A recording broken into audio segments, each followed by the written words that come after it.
안녕하세요. 자, 이제 우리 새로운 과정이 됐네요. 기출 분석, 기출 문제 풀이 과정이죠. 우리 절대평가 시험 공부에서 가장 중요한 게 뭐냐 그러면 그냥 무조건이에요. 기출 문제 잘 풀어야 된다. 그동안에 이제 35회까지 시험을 봤으니까 그동안에 나왔던 기출 문제만 잘 해석할 수 있어도 우리 기출 문제집의 80%만 해석할 수 있어도 60점 맞는 데는 아무 어려움이 없어요. 다만 이제 기출 문제 풀이할 때 답을 찾는 건 중요하지 않고 답이 왜 그렇게 됐는지, 답이 아닌 지문도 다시 응용해서 나왔을 때, 출제되었을 때 풀어낼 수 있는 게 이렇게 준비하는 게 기출문제 과정의 우리 공부 방법이라고 생각하셔야 돼요.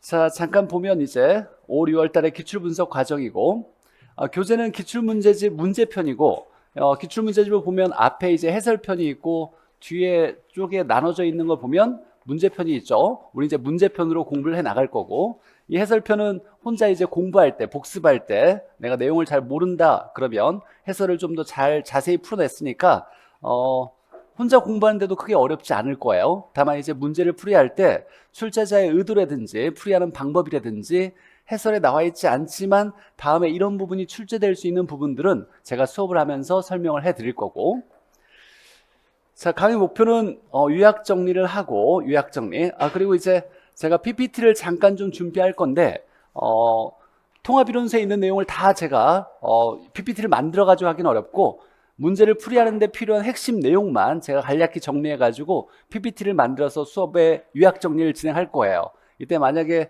요약 정리가 좀 필요하다 하시는 분은 제가 PPT 파일을 출력할 수 있게 파일로 올려드렸으니까 출력하셔서 보셔도 괜찮고, 아니면 메가랜드 통합이론서를 보고서 공부하셔도 괜찮아요. 자, 요약 정리하고, 자, 기출문제 해설을 통해서 핵심 내용과 연계된 기출문제를 이해하는 거. 우리가 답을 찾는 게 중요한 게 아니라 기출문제를 이해할 수 있어야 돼요. 이해하고 이제 앞으로 문제풀이 능력을 향상시키는 건, 이건 제가 할 수가 없어요. 여러분이 하셔야 돼요. 항상 기출문제 풀이 과정에서는 선생님이 수업했던 것만 듣고 알아들었다 이걸로 끝내면 안 되고 반드시 스스로 풀어보셔야 돼요. 스스로 풀어볼 때 느낌을 잡고 이건 이렇게 설명했던 것들이 바로 이해가 돼서 다음에 나와도 맞을 수 있겠다.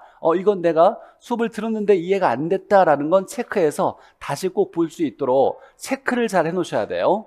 그냥 문제를 쭉 푸는 게 아니라 다시 봐야 될 것과 다시 안 봐도 되는 걸 체크해 놔서 나중에 이걸 두 번째 볼 때는, 처음에 볼 때 내가 20시간을 들여서 한 권을 봤다라면 두 번째 볼 때는 반절로 줄여야 돼요. 10시간으로 전범위를 한번 돌릴 수 있을 정도로 봐야 될 거, 안 봐도 될 걸 체크를 잘 해놓으셔야 된다. 그래 나중에 9, 10월 달에 공부할 때 좀 더 편하게 효율적으로 공부하실 수 있어요.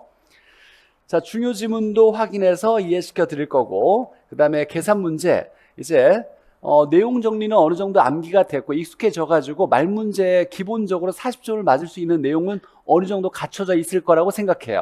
뭐 저만의 생각일지 몰라요. 어찌됐거나 이제 좀 더 안정적인 합격 점수를 맞으려면 80점까지가 최고 점수죠. 이때까지 되려면 계산 문제 4문제 이상이 필요하니까 계산 문제 연습도 꾸준히 하셔야 된다 그랬어요. 계산 문제는 하루 날 잡아가지고 공부했다고 풀어내는 게 아니라 그랬어요.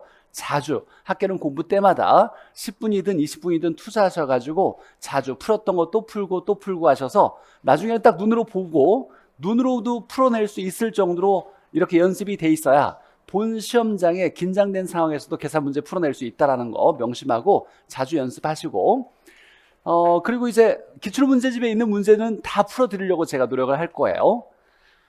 자, 학습 방법은 이론이 부족한 사람이라면 3, 4월 달에 핵심 이론 과정을 다시 수강하거나 통합이론서를 정독한 다음에 수업에 참여하면 좋겠다.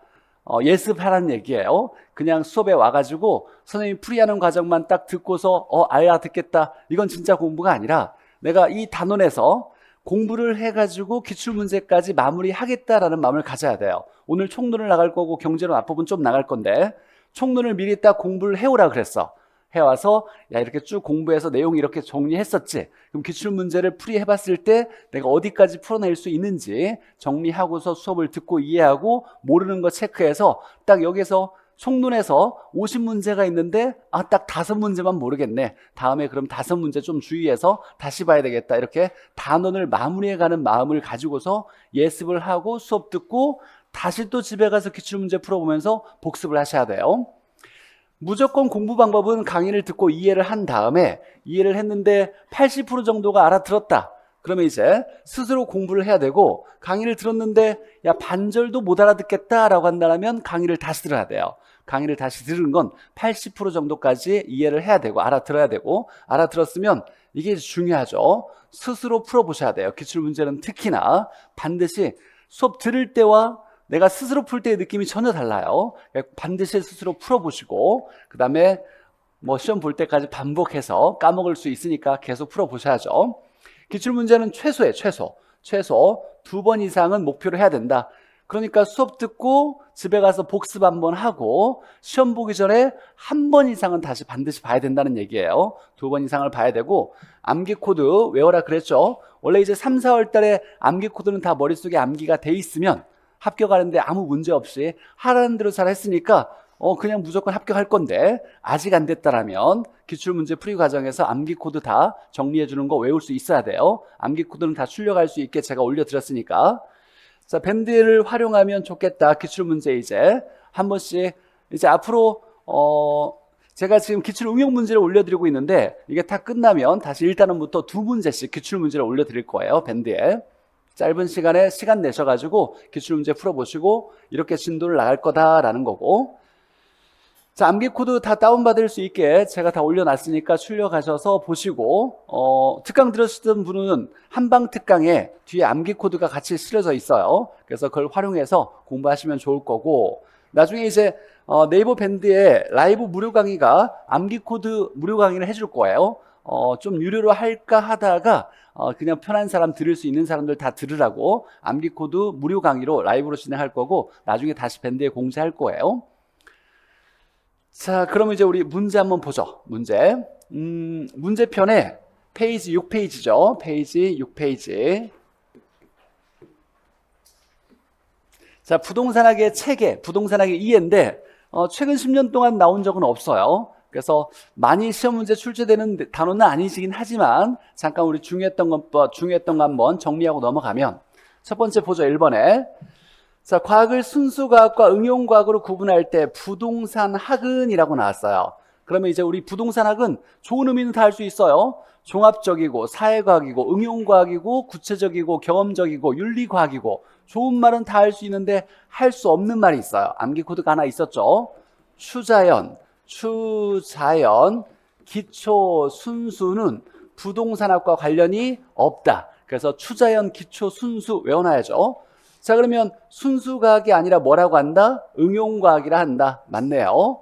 자, 두 번째 부동산학의 연구 대상은 이라고 나왔을 때, 부동산학은 인간과 부동산을 대상으로 했을 때 인간이 부동산을 대상으로 활동하는 부동산 활동과 이 활동을 통해서 나타나는 모습을 부동산 현상이라 그래요. 그래서 연구 대상은 부동산 활동과 부동산 현상을 연구 대상으로 삼는다. 이때 중요한 건 인간과 부동산을, 이 부동산을 직접 연구하는 게 아니라 부동산 활동, 인간이 부동산을 통해서 활동하는 게 투자, 그 다음에 개발, 관리, 그 다음에 뭐 금융, 그 다음에 감정평가, 우리가 배웠던 학계론이 다 부동산 활동이에요. 이걸 잘 못하면 나타나는 모습이, 예를 들면 부동산의 수요 공급을 잘 못하면 주택 부족 문제로 나타날 거예요. 이런 걸 해결하기 위한 학문이 부동산 학이고, 연구 대상은 인간과 부동산을 연구 대상으로 하는 것이 아니라 부동산 활동과 부동산 현상이에요.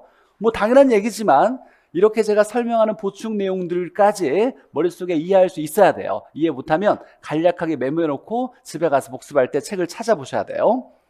자, 부동산학의 접근 방법을 얘기할 때 두 가지가 중요한데, 자, 종합식 접근이라고 나오면 우리 학기론에서 종합식이다, 복합 개념이다 이렇게 나오면 부동산이나 부동산 개념을 법경기 측면으로 이해해 나갈 때 종합식 또는 복합 개념이라 그래요. 그럼 종합식 나왔으니까 법경기 측면으로 복합 개념으로 종합해서 이해한다라고 얘기하는 거죠. 자, 이거 하나에다가, 자, 종합식 접근에서 중요한 거 하나가 의사결정식이 있어요. 의사결정식 접근 방법이 있는데, 이렇게 얘기할 때는 의사결정은 뭔가 할지 말지를 결정하는 거죠. 우리 학기론에서 가장 중요한 의사결정은 세 가지가 있는데, 첫 번째 투자 결정이 있어요. 투자 결정. 두 번째 금융 결정. 세 번째 개발 결정이 있어요. 자, 투자 왜 한다? 돈 벌려고 해요. 금융 왜 해요? 돈 벌려고 하는 거예요. 근데 금융은 자금 융통하는 거죠. 돈을 빌리는 거죠. 빌릴 때 빌린 대가로 줘야 되는 게 있어. 뭐? 이자율이죠. 그럼 이자율과 내가 이 돈을 빌려가지고 투자했을 때 나오는 수익률이 있겠죠. 이런 걸 우리가 남의 돈을 빌려서 투자하는 걸 레버리지라고 하는데 수익률을 따져보고 이자율을 따져봐야 될 거예요. 그래서 이자율이 낮아야 내가 돈을 더 벌 수 있겠지라고 의사결정할 거고, 개발은 왜 한다? 돈 벌려고. 그래서 개발의 타당성 분석이라는 게 있어요. 타당성. 옳으냐? 개발하는 게 옳으냐? 돈 버는데 충분하냐? 이걸 물어보는 거예요. 그러니까 타당성 분석이라고 나오면 수익성 검토라고 바로 해석할 수 있어야 돼요. 어찌됐거나 중요한 의사결정은 다 뭐예요? 돈 벌려고 하는 거예요. 그래서 이윤의 극대화를 위해서, 이윤의 극대화, 부의 극대화를 위해서 인간이 활동한다는 전제 하에 부동산 학을 접근하는 방식을 의사결정식이라고 얘기하고, 자, 4번에 보니까 부동산 학은 종합학문적 성격을 띠고 있다. 법률, 경제, 기술과 관련된 여러 종합하고 있다. 맞는 얘기죠. 자, 5번에 부동산학의 일반 원칙 여러 가지가 있어요. 능률성의 원칙, 경제성의 원칙, 안정성의 원칙, 공정성의 원칙 여러 가지 있는데 다 필요 없고 가장 중요한 건 뭐? 부동산 학이라는 자체가 부동산 활동을 능률화시키기 위한 이론과 실무에 응용하는 학문을 부동산 학이라 그래요. 그럼 가장 중요한 건 뭐다? 능률성의 원칙이에요. 그래서 능률성의 원칙이 가장 중요한데, 능률성의 원칙, 능률적으로 하자. 자, 그러면 부동산에 활동을 할 때, 소유 활동을 하려면 네 땅이니까 그냥 마음대로 놀리거나 방치하면 안 되고 가장 좋은 이용해야 돼 라고 얘기하는 거죠. 그래서 소유 활동에서는 뭐다? 최유효 이용하고, 만약에 거래 활동이 나온다면 질서 확립을 목표로 하는 거예요. 거래 질서 확립을 목표로 하는 건 무슨 원칙? 능률성의 원칙이라고 나와야죠. 그래서 최근에 나왔던 게 이 문제죠. 능률성의 원칙. 자, 소유 활동할 때 최유효 이용하거나 거래 활동할 때 거래 질서 확립하는 원칙은 능률성의 원칙. 잘하자. 최우선 원칙이죠. 여러 원칙 중에 가장 우선적인 원칙은 능률성의 원칙. 그래서 5번이 틀렸고, 두 번째 보죠. 자, 부동산 활동에서 옳은 것을 모두 고른 거라고 나왔고, 옳은 거. 자, 박스 문제가 나오면 이렇게 가장 쉬운 유형이에요. 보기가 2개씩 나왔잖아. 이건 그냥 출제자가 보너스 주려고 했던 거야. 그러니까 이런 거에 시간을 끌면 안 돼요. 이건 다 몰라도 내가 필요한 몇 개만 알아도 답을 찾을 수 있는 거죠. 근데 요즘에 이렇게 쉬운 유형이 아니라 하나, 2개, 3개, 4개 이렇게 섞여서 나오다 보니까 좀 어렵게 나오고 있긴 한데, 자, 보죠. 자, 부동산 활동에서 옳은 거, 공중지표 지하를 포함하는 3차원 공간, 이걸 다른 말로 뭐라고 하냐면 입체 공간이라고 하죠. 입체 공간. 자, 그래서 잠깐 우리 정리하면 공중공간을 활용하는 예가 뭐냐? 이게 한번 시험에 나온 적이 있죠. 공중공간. 공중으로 개발할 수 있는 권리죠. 용적률 얘기하는 거예요. 용적률. 그래서 용적률 인센티브 또는 개발하지 못하게 한 만큼의 용적률을 뭘로 줄 테니? 개발권으로 줄 테니 양도해라 라는 거죠. 개발권도 생각할 수 있어요. 개발권 양도제에서 개발권도 용적률에 해당되는 거죠. 그래서 개발권 양도제는 공중공간을 활용하는 예고, 자, 지표에 대해서 최근에 감정평가사 시험에 나온 것 중에 자, 지표를 이용할 수 있는 거예요. 건축하거나 경작할 수 있는 이 권리를 얘기하는데 여기에 물을 끓여 쓸 수 있는 권리가 포함되어 있어요. 뭐라고 한다? 용수권. 이때 물을 끓였을 때 이 물은 지표에 고여 있거나 지표에 흘러다니는 물이에요. 지하수 얘기하는 게 아니야. 물을 끓여 쓸 수 있는 권리 뭐다? 용수권이 포함되어 있다. 용수권이 포함되어 있다. 용수권은 물을 끓여 쓸 수 있는 권리를 얘기하는 거예요. 자, 지하권에 해당될 때 우리 지하수는 권리가 인정돼요? 토지 소유권에 지하수 권리 인정돼? 안 돼? 돼? 돼요. 지하수는 인정되지. 지하수는 인정되고 뭐가 인정 안 돼요? 미채굴, 광물이 인정되지 않는다. 광물은 권리로 인정되지 않는다. 토지 소유권에 인정되지 않는 거예요. 그러니까 석탄, 석유는 토지 소유자 거가 아니다라고 얘기하는 거예요. 광업법에 의해서 광업권이라는 또 다른 권리가 인정되는 거지 토지 소유권에 광물에 대한 권리는 인정되지 않는다. 기본적으로 알고 있어야 되고, 공중지표 지하를 3차원 입체 공간이라 한다. 맞는 얘기고. 자, 두 번째. 자, 사회성, 공공성 있는 재산을 다루므로 자, 거래 당사자는 윤리적으로 행동할 필요가 없으나 말도 안 되는 거죠. 윤리적으로 행동해야지. 그럼 당연히 니은 틀렸으니까 니은 들어간 건 틀렸겠고 이렇게. 자, 디귿 보니까 자, 일반적으로 소비상품을 대상화하는 활동과는 달리 장기적 배려하에 결정되고 실행된다. 맞죠? 부동산은 자, 장기적 배려로 해야 되는 이 장기적 배려를 통해서 부동산 활동해야 되는 근거가 두 가지가 있어요. 토지는 없어지지가 않죠. 그러니까 먼 미래까지 계속 있으니까 장기적으로 배려해야 돼. 무슨 성? 영속성. 자, 그 다음에 부동산은 한번 잘못되면 원래로 되돌리기가 어려워요. 그러니까 장기적으로 배려해서 부동산 활동해야 된다. 이걸 뭐라고 한다? 비가역성. 그래서 이 두 개의 근거로 인해서 부동산 활동은 장기적 배려해야 된다. 자, 그럼 뭐 기억, 디귿 답이 나왔으니까 땡큐 하고 넘어가도 되고. 자, 리을 보니까 자, 부동산 활동의 주체가 인간이라는 점에서 대물 활동이 아니라가 아니라 부동산 활동은 대인 활동이자 동시에 부동산이라는 물건을 대상으로 하는 대물 활동이다 라고 나와야 돼요. 동시성을 가지고 있어야 돼요. 근데 우리가 부동산을 대상으로 하는데 인간을 제외하고 부동산만 거래할 수가 없어요. 부동산 활동을 할 때 인간이 끼어져 있어야 돼. 그래서 부동산 활동은 대인 활동이자 동시에 대물 활동이다 라고 얘기해야죠. 나머지 지문은 중요한 건 아닌데 자, 대인 활동이자 동시에 대물 활동이다 라고 나와야지 이거 아니고 이거다 라고 얘기할 수 없고 그 다음에 이제 부동산학을 정립할 때 이론은 논리성이 있어야 돼. 과학성이 중시되고 이론은 과학성이 중시되고 그 다음에 실무에 응용할 때는 방법론이 중요하니까 기술성이 강조된다. 이렇게 연결되어 있는 것도 좀 해석해야 돼요. 자, 부동산학을 부동산학이나 부동산 활동에서 이론을 정립할 때는 과학성이 중시되고 실무에 응용할 때는 기술성이 중시된다.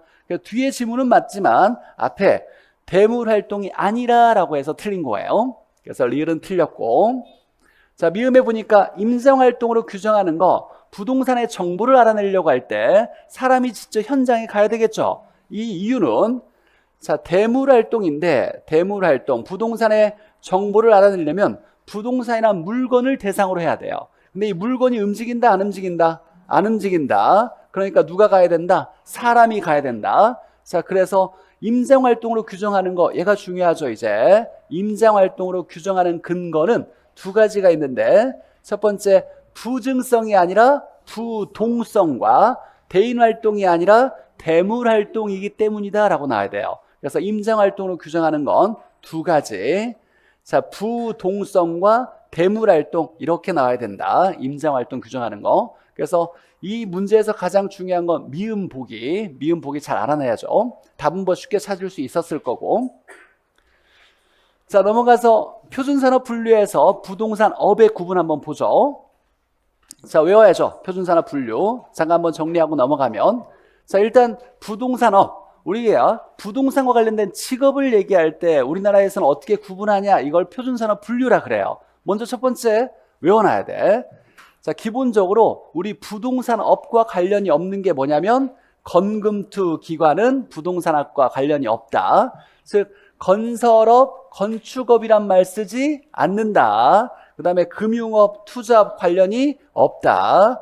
자, 그 다음에 관리업은 들어가는데 이 관리업 앞에 있는 부동산을 잘 봐야 돼요. 이 부동산이 기타 부동산이거나 시설, 이 시설은 상하수도 시설, 철도 시설 이런 특수 시설들을 얘기하는 거예요. 이 시설의 관리업은 해당되지 않는다. 그래서 건설업, 건축업, 금융업, 투자업, 기타 부동산의 관리업은 해당되지 않는다. 얘를 먼저 외워놔야 돼요. 그래서 문제에서 표준산업 분류의 부동산업 이렇게 나오면 건금투 기관 나오면 무조건 아니다. 이거 먼저 확인하고 문제를 봐야 쉽게 풀 수 있어요. 외워놔야 되고.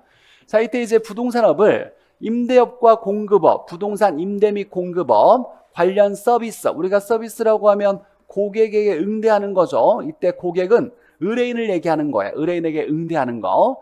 자, 임대 및 공급업이 구분될 때 다시 두 개로 부동산 임대업과 자, 중요한 건 부동산 공급업이 아니라 개발 및 공급업이에요. 자, 임대 및 공급업에서 공급업을 얘기할 때 그냥 공급업이 아니라 개발 및 공급업이에요. 여기 주의.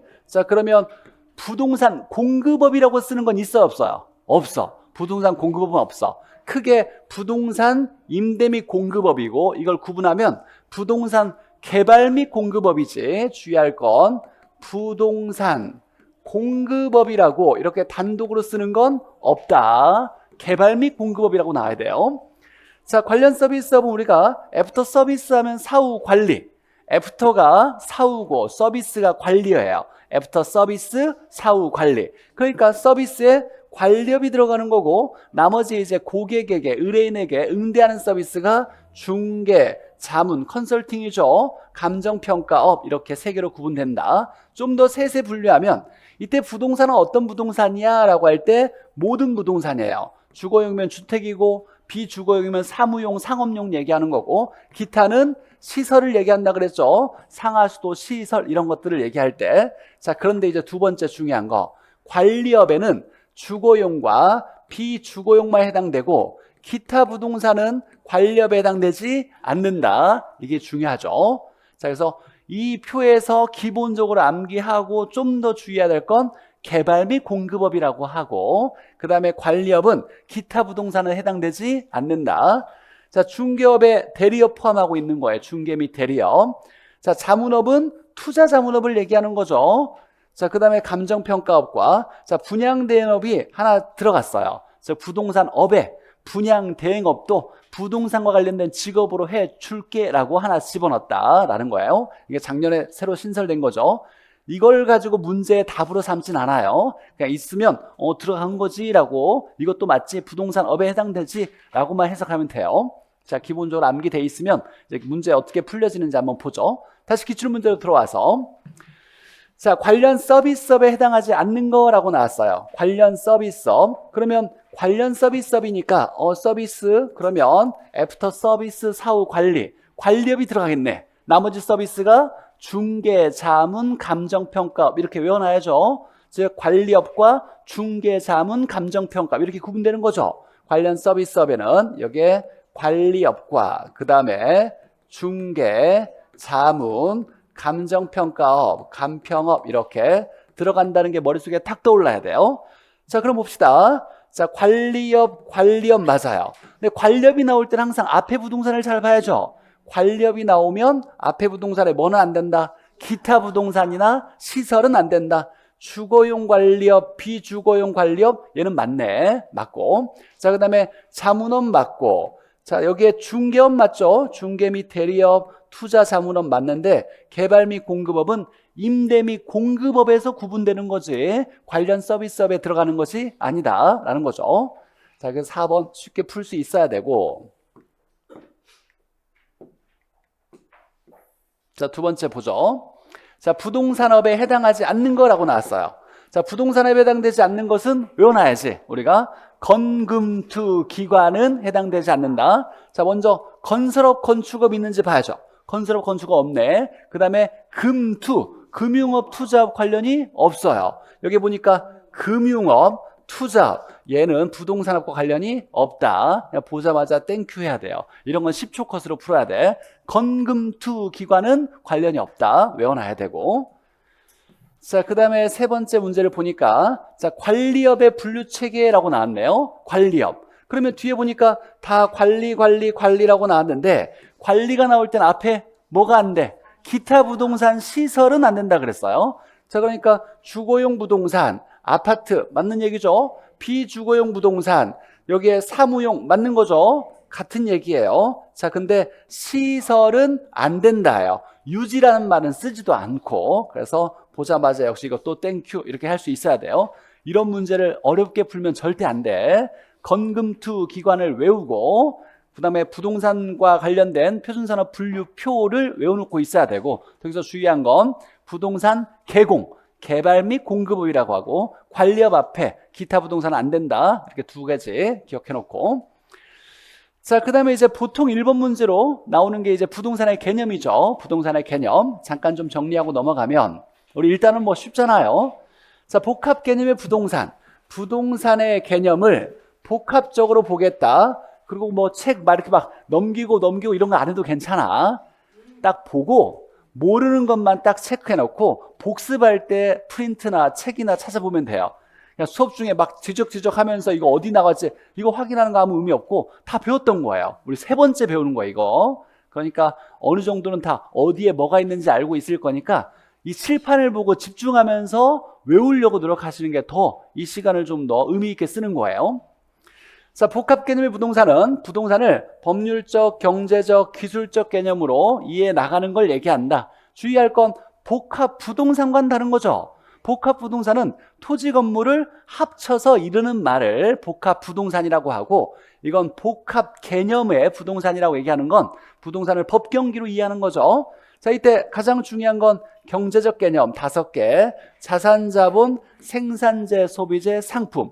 이거 못 외우면 진짜 절대 안 되고 무조건 외워놔야 되고 가장 중요한 거. 자, 2번째는 기술적이나 물리적이란 말이 같다는 말을 해석해야 되고, 이 말이 무슨 뜻인지 알아야 돼요. 눈에 보이는 모습으로 바라봤을 때, 눈에 보이는 모습으로 바라봤을 때 기술적, 물리적이란 말을 써요. 자, 이때 눈에 바라보는 모습으로 바라봤을 때 이걸 위치, 공간, 환경, 자연 이렇게 얘기해요. 암기할 때 위와 간이 안 좋은 환자다 이렇게 외웠어요. 자, 위와 간이 안 좋은 환자, 이렇게 기술적 물리적 개념이죠. 자, 그러면 얘는 형태가 있을까요, 없을까요? 있겠지. 그래서 이 2개는 무형적인데 형태가 없는데 얘 하나만 뭐라고 한다? 형태가 있는 유형적이다. 유형적 측면의 개념이다 라는 거예요. 자, 2가지 외워놓고, 자, 그다음에 이제 법률에서 부동산을 정의할 때 민법에서 정의하고 있는 걸 민법에서 토지 및 그 정착물, 부동산은 토지 및 그 정착물이야 라고 이렇게 정의하고 있어요. 이 정의를 좁은 의미의 부동산이라고 얘기하고, 자, 넓은 의미의 부동산은 협의의 부동산에다가 토지 및 정착물에다가 준부동산을 합쳐서 광의의 부동산이라고 하죠. 자, 준부동산은 부동산이 아닌데 부동산 취급해 주는 거죠. 준부동산은 동산등이에요. 동산등. 동산등인데 부동산과 비슷하게 등기 등록을 해요. 부동산은 무조건 등기 등록해야죠. 자, 그래서 준부동산을 보면, 자, 의제한다, 간주한다. 부동산이 아닌데 부동산으로 간주하겠다, 취급해 주겠다라고 얘기하는 거예요. 준해 주겠다. 자, 등기 등록하는 동산등을 얘기하는 거예요.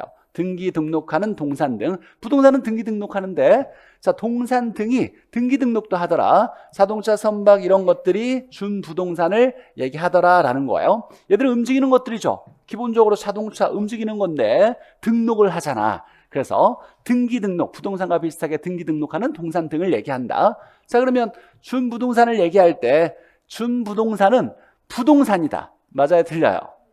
준부동산은 부동산이다. 맞아요, 틀려요? 틀리죠? 대답을 해요. 이제 동산등이에요, 동산등. 자, 근데 부동산에 취급해 주는 거죠. 자, 그러면 준부동산은 동산등인데 법률적으로 어떤 부동산에 속한다? 광의의 부동산에 속한다고 해야지 부동산이다 라고 얘기하면 안 돼요. 자, 그러면 토지 정착물은 광의의 부동산에 속한다. 맞아요, 틀려요? 맞아요.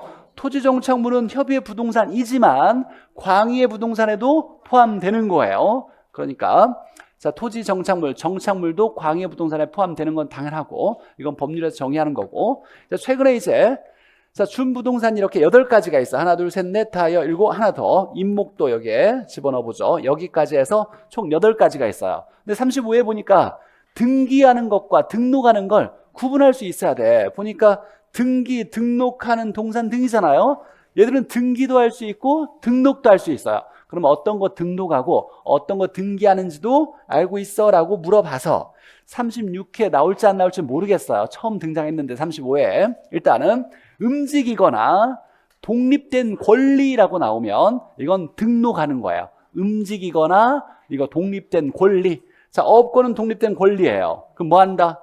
등록하겠지, 등록. 자, 움직이는 거 한번 생각하면 자동차 등록이겠지, 항공기 등록이겠지, 건설기계 등록이에요. 움직이는 거야. 기계 움직일 수 있잖아. 옮겨놓을 수 있잖아. 자, 근데 이제 선박도 움직일 수 있는데 선박은 여기에 특별한 조건이 들어가서 등기도 하고 어떨 때는 등록도 해요. 근데 등기, 즉 5톤 이상이면 등기할 수 있다라고 생각해야 돼요. 그래서 선박은 등기다. 예외적으로 얘가 등기예요. 등기. 임목등기죠.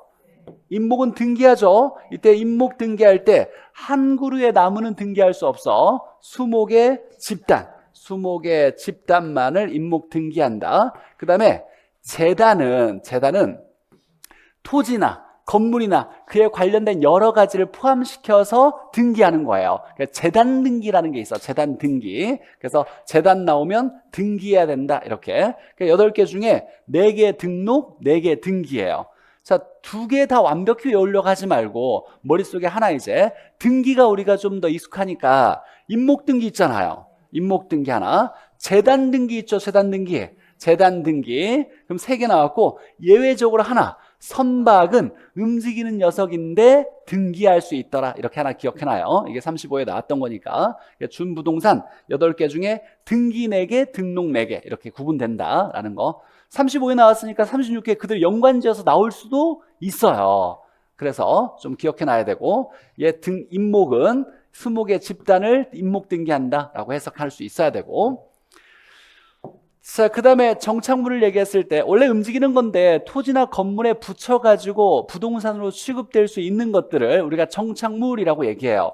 이때 이제 토지나 건물에 잘 붙어져 있으면 돼. 이유 있게 단단히 오랫동안 잘 이렇게 붙여져 있으면 정착물로 보면서 정착물이 되면 부동산으로 취급할 수 있더라라고 얘기하는 거예요.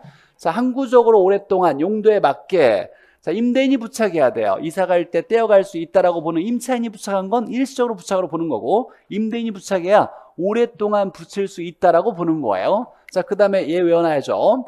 제거했을 때 또는 분리했을 때 붙일 만한 이유가 있어야죠. 그럼 떼어낼 때 건물의 문제를 일으켜야 돼? 일으키지 않아야 돼?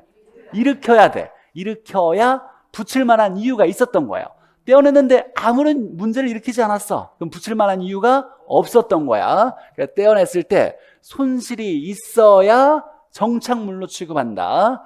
떼어낼 때 문제를 일으켜야 붙일 만한 이유가 있었던 걸로 본다. 이거 하나 잠깐 주의하고.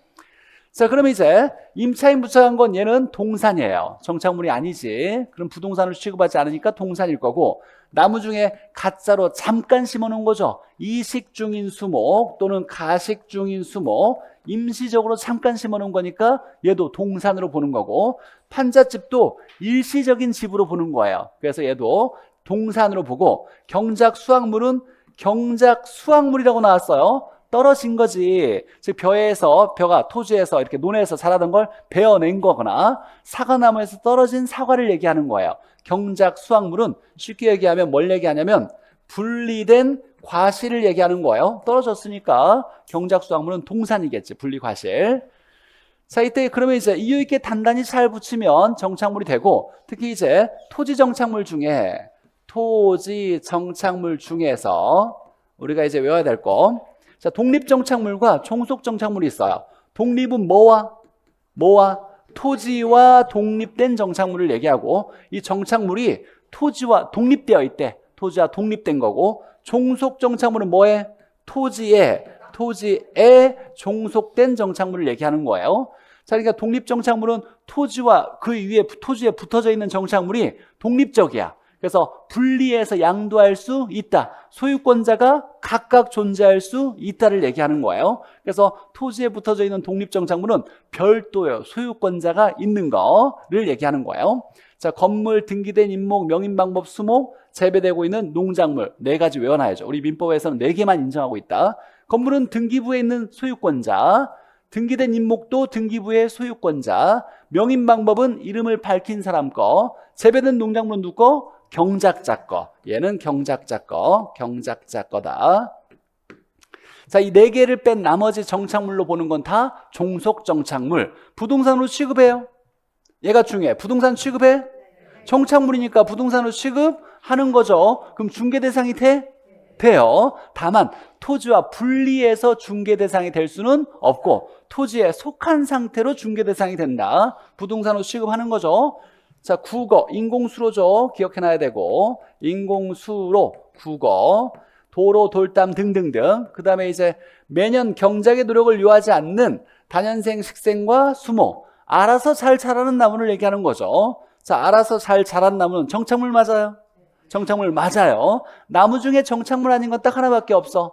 가식수목. 얘 정착물 맞는데 얘는 알아서 잘 자란대. 경작의 노력을 요하지 않는데, 재배되고 있는 농작물이나 경작물 나오면 이건 독립정착물인데 경작의 노력이 없대. 그러니까 알아서 잘 자라는 거죠. 얘는 정착물 맞는데 토지에 속한 상태의 종속정착물이다 라는 거예요.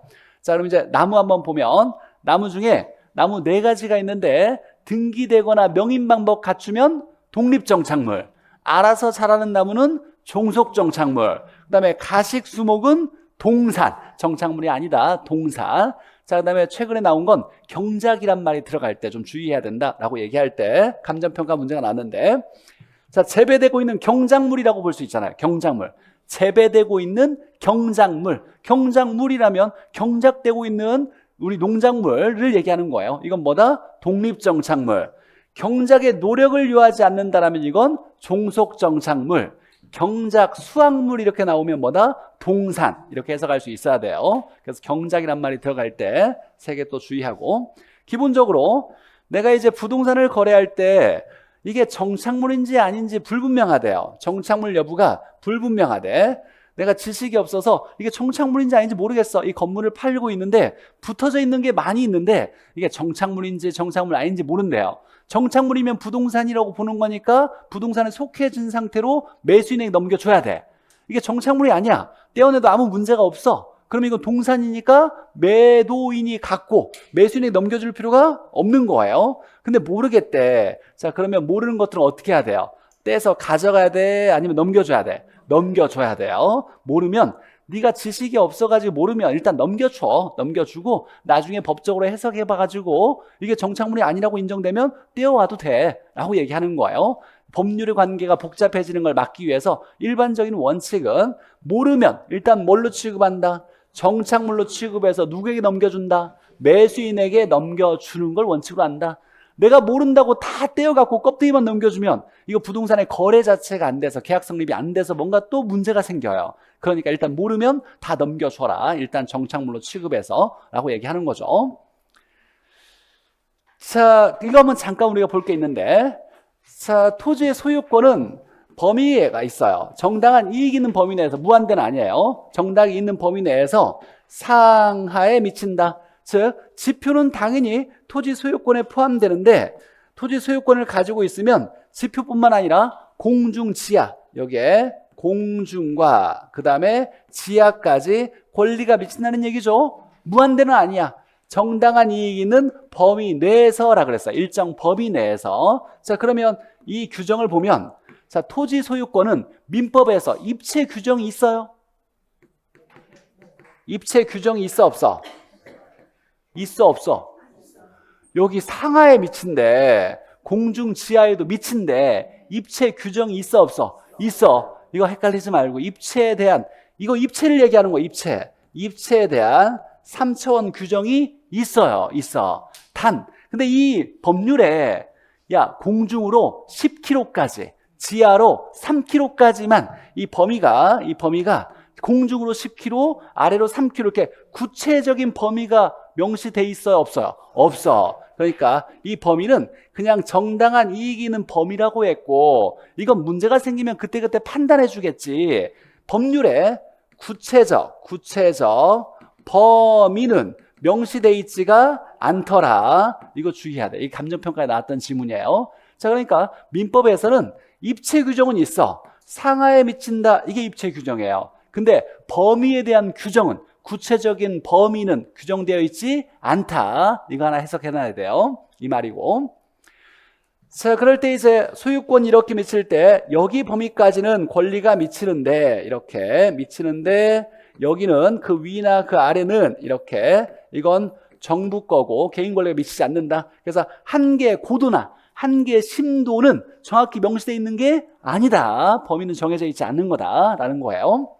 자, 이때 이제 공중권의 용적률, 아까 용적률 인센티브 제도나 개발권 양도제 관련되어 있는 거고, 지표권에 물을 끌었을 수 있는 권리 용수권 포함되어 있고, 지하권에 지하수는 권리가 인정되는데 미채굴 광물은 인정되지 않는다. 이거 해석할 수 있어야 되고, 당연히.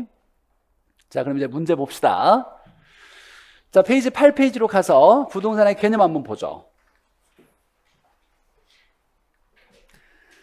자, 옳은 것으로만 짝짜진 거라고 나왔는데 경제적 개념, 물리적 기술적 개념 그냥 무조건 외워야죠. 경제적 자산 자본, 경제적 자본 자산 이렇게 얘기하는 거예요. 자산 자본, 그 다음에 수요 공급을 경제활동이라고 하죠. 관련된 거 생산재, 소비재, 상품. 자, 경제적 개념 보면 자산 자본, 생산재, 소비재 이 네 개는 경제적 개념이고 상품 하나 들어가면 되고 그 다음에 위치, 위와 간이 안 좋은 환경, 자연 이건 기술적, 물리적 개념이죠.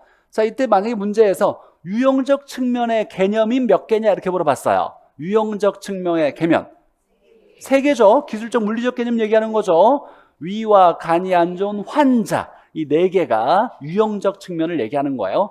법률적, 경제적은 다 무형적 측면을 얘기하는 거예요. 그래서 이거 하나 항상 기술적, 물리적 나오면 이건 유형적 개념이다라고 생각할 수 있어야 돼요. 유형적 개념이다라고. 우리가 이제 물리적이란 말이 학교에서 중요해요. 자, 물리적 하자가 뭘까요? 물리적 하자. 맞아요. 마모 파손 얘기하는 거예요. 물리적 감가가 뭘까요? 네? 둘 다 마모 파손이야. 왜 그래? 왜 그래? 마모 파손에 의해서 가치가 떨어지는 걸 물리적 감가라고 하고 물리적 하자는 눈에 보이는 하자는 마모 파손 얘기하는 거예요. 그래서 이 물리적이란 말 나왔을 때 물리적 하자, 물리적 감가는 마모 파손 얘기하는 거야가 머릿속에 바로 떠올라야 돼요. 그러면 물리적 하자를 조치하는 관리는 부동산 관리는 법경기 중에 뭘까요? 이렇게 물어봤어요. 뭐예요? 기술적이겠지. 물리적과 기술적이 같은 말이었어요. 그래서 이건 기술적 관리에서 나오는 얘기고 감정평가에서 물리적 감가 나오면 이건 마모 파손에 대한 감가를 얘기하더라라고 얘기하는 거예요. 물리적 나오면 눈에 보이는 거, 물리적 나오면 마모 파손 바로 떠올릴 수 있어야 돼요. 자, 물리적과 기술적은 같은 말인 거고 기술적 관리 여기서 법률, 경제 이런 관리 중에서 기술적 관리에 해당된다 이렇게 해석하는 거였고 자, 두 번째 보죠. 틀린 거. 자, 민법상 부동산, 협의 부동산이죠. 토지정착물 맞고 자, 경제적 측면의 부동산은 가치에 부동산 가치에 영향을 미치는 수익성, 수급 조절, 정보 등을 포함한다. 그냥 좋은 얘기야. 이런 거 해석하려고 하지 말고 좀 더 얘기하면 수익과 관련된 것은 자산 자본이고 수급 조절은 수요 공급이죠. 생산재, 소비재, 상품 등을 얘기하는 거예요. 자, 3번에 물리적 측면의 부동산에는 이런 것들이 포함되어 있는 것이 아니다. 자산, 자본, 생산 요소, 소비재, 상품은 경제적 측면의 개념이죠. 공간과 자연은 맞지만 들어가서 틀린 거죠. 땡큐 해야죠. 이거 풀었어. 다음 읽어야 돼? 안 읽어야 돼요? 안 읽어야 돼. 진짜 문제 볼 때. 이런 건 정말로 우리가 1년 내내 추구장창했던 건데 이것도 자신이 없어가지고 4번 뭘까 읽어보고 5번 뭘까 읽어보고 이러면 문제 풀면 안 돼요. 이건 그냥 출제자가 이걸로 끝내고 시간 아껴 다음 문제 풀어 이렇게 얘기해 주는 거지. 이대로 따라가야지 굳이 이거 하나 맞겠다고 이게 의심스러워가지고 이렇게 하면 안 돼요. 자산, 자본, 생산재, 소비재, 상품은 경제적 측면의 개념이니까. 자, 등기 등록을 하여 부동산에 취급되는 동사는 이라고 나왔어요. 이걸 뭐라고 한다? 준부동산. 등기 등록하는 동사는 준부동산. 제가 문제 지문을 읽을 때 하나씩 꼼꼼하게 다 안 읽어요. 중요한 키워드만 동그라미 치면서 연결성을 찾을 거니까 이걸 잘 눈여겨보고 여러분도 문제 풀 때 이걸 따라와야 돼요. 이건 외울 수가 없어. 자주 읽어보면서 내가 푸는 걸 자주 내가 연습을 해야만 이렇게 할 수가 있어요. 그러니까 무조건 좀 눈여겨보고 키워드를 찾는 연습을 스스로 문제 풀 때 하나씩 밑줄 막 치면서 막 계속 밑줄만 쳐 이러지 말고 안 쳐도 돼. 그냥 좀 중요한 것 같으면 동그라미 치고 이거 나오면 이거 중요한 것 같지 이렇게 가능한 동그라미는 4개 이상 나오지가 않아. 보통 2개 아니면 3개예요. 이 2개, 3개를 치면서 문제를 푸는 연습을 하다 보면 나중에 긴 지문도 중요한 키워드가 바로 눈에 보일 수 있을 거니까 그래야 빨리 풀 수 있으니까. 자, 공간적 측면의 부동산에는 지하지표 공중 3차원이죠. 우리 공간을 얘기할 때는 입체 공간, 3차원 공간이라고 했으니까. 그래서 공간을 얘기할 때는 부동산 활동은 3차원으로 입체 공간, 3차원 공간으로 인식되어서 여기에 활용된다라고 해석해야 되고. 자, 3번 보죠. 3번. 자, 복합 개념의 부동산 이렇게 나왔네요. 한 단어죠. 부동산의 개념을 복합으로 보겠다, 법경기로 보겠다. 그래서 법경기로 부동산의 개념을 보겠다라고 얘기하면 복합 개념 부동산. 자, 민법상 부동산은 토지정착물, 협의부동산 맞고. 자, 기술적 개념의 부동산이라고 나왔어요. 자, 기술적 나오면 물리적이죠. 위와 간이 안 좋은 환자. 근데 보니까 똑같은 지문이네요. 얘는 경제적 측면의 개념이고 공간자야는 맞고, 그래서 3번 틀렸고. 같은 문제야 진짜? 아니구나. 같은 지문만 나온 거네요. 자, 4번에 보니까 준부동산 나오면 등기 등록하는 뭐다? 동산 등을 말한다. 준부동산은 등기 등록하는 동산 등. 자, 토지 건물이 이렇게 나왔어요. 원래 각각의 부동산이지만 부동산 활동할 때 붙어 다니는 경우가 있죠. 그래서 이 붙어 다닐 때 얘 두 개를 합쳐서 이루는 말을 뭐라고 한다? 복합 부동산. 그러니까 토지 건물 나오면 이게 결합된 상태로 다뤄질 때 이걸 복합 부동산이라고 한다. 토지 건물 결합 복합 부동산. 이렇게 딱 체크할 수 있어야 돼요. 자, 그 다음에 4번 보죠. 4번에 자, 토지와 독립된 거, 독립정착물이죠. 아닌 거라고 하면 독립정착물이 아닌 거, 네 가지 뺀 나머지 얘기하는 거죠. 네 가지가 뭐냐면 건물, 등기된 임모, 명인방법의 수모, 재배되고 있는 농작물, 경작물, 이렇게 네 가지. 자, 그러면 건물, 등기된 임모, 명인방법의 수모, 재배되고 있는 농작물, 얘는 종속정착물 이렇게 나와야죠. 이것도 10초 컷으로 바로 보자마자 풀어야 되고. 자, 정착물에 해당하지 않는 거라고 나왔어요. 그럼 동산 찾는 거죠. 정착물이면 부동산으로 취급하는데 아닌 거니까 동산. 대표적인 동산. 동산은 무수히 많은데 우리 책에 나오는 대표적인 것이 네 가지가 임차인 부착물, 두 번째 가식수목, 세 번째 판잣집, 네 번째 경작 수확물. 이 네 가지 정도는 머릿속에 좀 기억하면 좋고. 자, 그러니까 가식 중인 수목은 얘는 뭐다? 동산이에요. 동산. 가식 중이거나 이식 중인 수목은 동산. 나머지는 뭘까요? 국어, 교량, 담장, 이것들은 뭐예요? 종속정착물이죠. 종속정착물 이렇게 나오고. 다년생 식물은 뭘까요?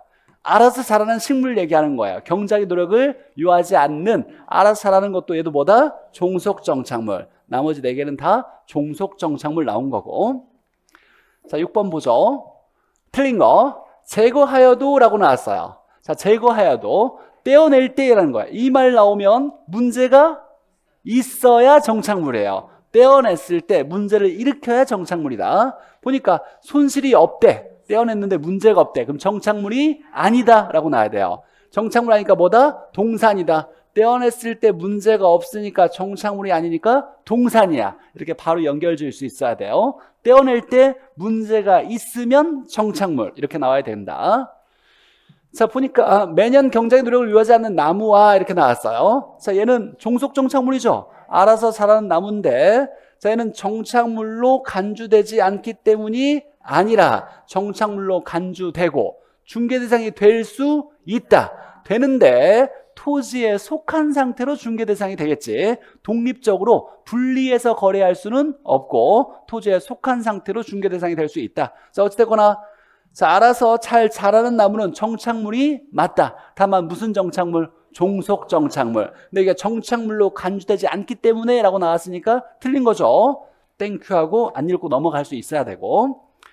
3번에 보니까 정착물은 합의나 쓰임새 관계 등에 따라 그렇다. 주물 종물 할 수 있고, 주물 종물도 역시 독립이냐 종속이냐 이거 얘기하는데 이건 민법에 쓰는 얘기니까 답이 쉬워서 다음 질문에서 좀 더 어렵게 보이려고 썼던 거고. 4번도 계속적으로 이용된다 인정되는 물건이다. 계속적으로 영구적으로 맞는 얘기고. 자, 정착물은 토지와 다른 부동산과 토지의 일부로 간주되는 것 두 개로 구분될 수 있다. 독립정착물, 종속정착물 이렇게 얘기하는 거죠.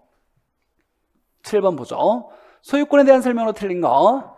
자, 토지 소유자는 법률 범위 내에서 토지를 사용수익 처분할 권리가 있다. 맞죠?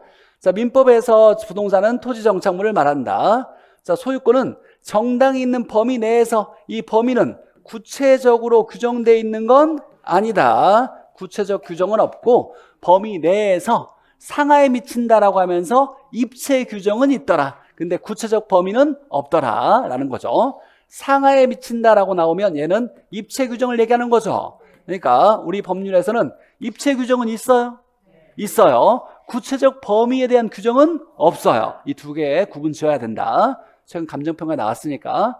자, 토지 소유권의 공시 방법은 등기이다. 맞고. 자, 토지 정착물 중 독립된 물건으로 취급되는 것이 있다 없다? 있다. 몇 개? 4개. 건물, 등기된 임목, 그 다음에 명인 방법의 수목, 재배되고 있는 농작물. 보너스로 나온 지문이고.